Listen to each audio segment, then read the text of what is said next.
Чүйдө 11 жыл мурун каза болгон жаранын сөөгүн көрдөн алып чыгышты. Анын киши колдуу болгону аныкталган. Чүй облусунун ички иштер башкармалыгынын кызматкерлери тарабынан 11 жыл мурун болгон адам өлтүрүү фактысы аныкталып, шектүү жаран кармалды. Бул тууралуу Чүй ОИБден билдиришти. 2014 жылдын 13 ноябрында Сокулук районунун Нижневосточный айылындагы даректердин биринде эки жарандын ортосунда капчык жоголгонуна байланыштуу жаңжал чыгып, бирөөсү экинчисин капчыкты уурдадың деп айыптап, күнөөнү мойнуна алдыруу максатында дене жаракаттарын келтирип кыйноого алган. Окуянын кесепетинен бирөө алган жаракаттарынан улам ал жерде каза болгон. Бул окуядан кийин анын туугандары анын зордук зомбулук жолу менен өлгөнүн билишип, бирок кылмыш фактысын жашырып, укук коргоо органдарына кайрылбастан сөөгүн жерге беришкен. Ошондой эле анын өлүм тууралуу жүрөк кан тамыр жетишсиздиги деп көрсөтүлгөн жасалма күбөлүк жасатышкан. Чүй облусунун ички иштер башкармалыгынын кызматкерлери тарабынан жарандын өлүмү тууралуу күбөлүктү жасалмалоо фактысын иликтөө учурунда анын өлтүрүлгөндүгү такталган. 2025 жылдын 6 августунда анын сөөгүнө эксгумация жүргүзүлүп, соттук медициналык экспертиза дайындалган. Экспертизанын жыйынтыгына ылайык, бул окуя зордук зомбулук жолу менен болгондугу тастыкталган. Бул факты боюнча адам өлтүрүү негизинде кылмыш иши козголуп, шектөө кармалган. Екатеринбургда 37 жаштагы кыргызстандык сууга чөгүп кеткени айтылды. Орусиянын Екатеринбург шаарындагы Лежняков көчөсүндө 37 жаштагы кыргызстандык сууга чөгүп кеткенин Екатеринбург басылмасы жазып чыкты. Ал Исет дарыясынын жээгине 17 жаштагы жээни менен балык уулоого барганы айтылды. Аны сөөгү табылган эмес. Кантта айдоочу коопсуздук лентасын үзүп, мугалимди сүзүп кете жаздады.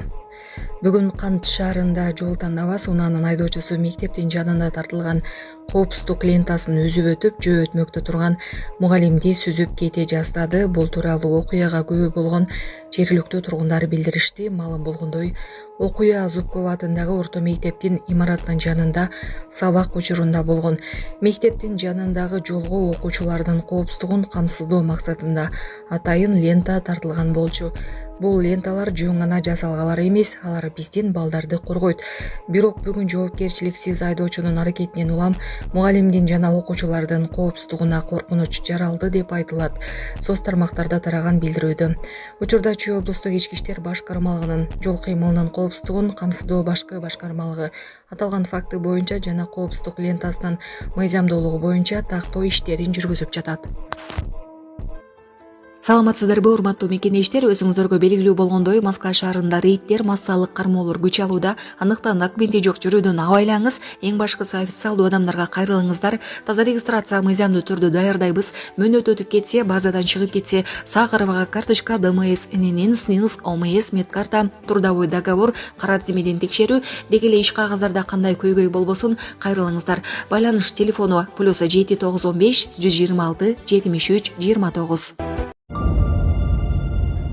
Балиде суу ташкынынан 14 адам каза болду. Индонезиянын Бали аралында болгон катуу суу ташкынынан 14 адам каза болду. Алардын бири чет элдик жаран, дагы экөө дайынсыз болуп жатканын жергиликтүү Джакарта Глобд билдирди. Табигат кырсык 1 суткадан ашык токтобогон нөшөрлөп жааган жамгырдын кесепетинен 9 сентябрдын кечинде башталган. Джембрана районунда үйлөрүн суу каптаган 85 киши эвакуацияланды.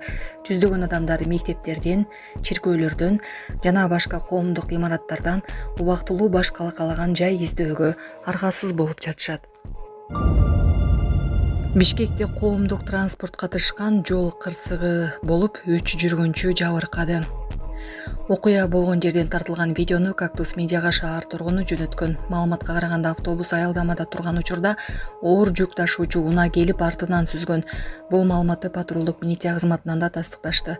Алардын билдиришинче 10 сентябрда болжол менен саат 16:30 чамасында Hale Group компаниясына таандык Хово өлкөсүндөгү Самосвалды 2003-жылы туулган жаран айдап бара жатып, автобустун арткы жагына урулган. Кырсык Авезов көчөсүндөгү аялдаманын жанына болгон. Автобусту 1971-жылы туулган жаран айдап келе жаткан. Кырсыктын кесепетинен автобустун 3 жүргүнчүсү 1977, 1988 жана 1994-жылы туулган жарандар ар кандай жаракаттар менен улуттук госпиталга жеткирилди. Ассаламу алейкум, урматтуу кыргыз элим. Биз ошо жол кырсыгына кабылып, авариядан кийин ошо балам оорукчан болуп калды. Балам жашы 4 жашта, баса албай, сүйлөй албай калган эле. Азыркы учурда кичине сүйлөп, кыймылдап калды. Ушул акыркы операциясы сиздерден сураныч. Баламдын операциясына жардам алып кетиңиздер, Алланын ыраазычылыгы үчүн. Баланын бир жери ооруса, эненин жүрөгү ооруйт. 5 сом, 10 сом болсо дагы колуңуздардан келишинче жардамыңыздарды аябаңыздар. Ошол дагы азыр биз үчүн чоң жардам. Биздин ушул акыркы операциябыз ушунда үмүтүбүз чоң. Балам басып кетет деген ойдомун. Балам башынан 3 жолу операция болгон. Башында аппарат менен, ошо аппарат менен жашап жатат. Кредиттер Мбанк 593 31 97 кымбат К деп чыгат. Деньги баланс дагы бар ушул номерде. Россия өлкөсүнөн котором дегендерге Сбербанк 7807 Кундузай деп чыгат, өзүмдүн сиңдим. Акыркы операциябыз кайдыгер карабастан ошо кыргыз элин колдоп жардам бересиз деген үмүттөмүн.